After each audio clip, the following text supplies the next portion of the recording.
नमस्कार मैत्रिणींनो, आज बनवूया आळूच्या वड्या. तर ही पानं मला आमच्या मावशींनी दिली होती शेजारच्या.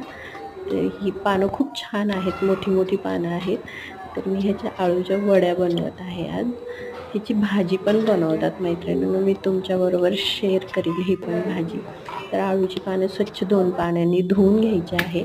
लसूण आणि मिरची, मी लसूण सोलत नाही, मी असंच टाकते कारण हा गावरान लसूण आहे. त्यामुळे मी काय सोलायच्या भानगडीत पडत नाही, डायरेक्ट मिक्सरमध्ये टाकून वाटून घेते.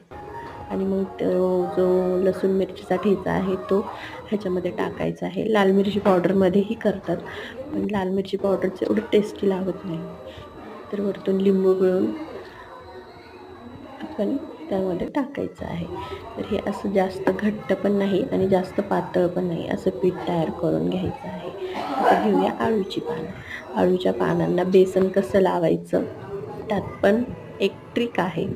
तर हे असं उलटं पान घ्यायचं आहे, त्याच्यावर थोडं थोडंच बेसन लावायचं आहे, जास्त बेसन नाही लावायचं. जास्त बेसन लावलं की मग आळूच्या वड्या मऊ होतात, कुरकुरीत होत नाही. तर हे असं बेसन लावून घ्यायचं आहे आणि त्याच्यावर असं पान ठेवायचं आहे. सरळ पान कधीच ठेवायचं नाही. असं पान ठेवल्याने आळूच्या वड्या वळताना आपल्याला त्रास होत नाही. अजून एक पान घेतलं आहे, त्याच्यावर असं करून आळूची वडी आपल्याला वळून घ्यायची आहे. तर बघा मैत्रिणींनो, मी अजून एक पान ठेवलं आहे त्याच्यावर आणि हे साईडनी फोल्ड केलं आहे. तिकडून पण साईडनी फोल्ड करायचं आहे दोन्ही बाजूनी. आळूची वडी छान येते. काही जणी काय करतात, साईडनी बेंड करत नाही. साईडनी बेंड केलं ना तर हे बेसन वगैरे बाहेर येत नाही त्याच्यातून आणि वडी पण खूप छान कट होते कट करताना. तर हे आता उकडायला ठेवूया आपण.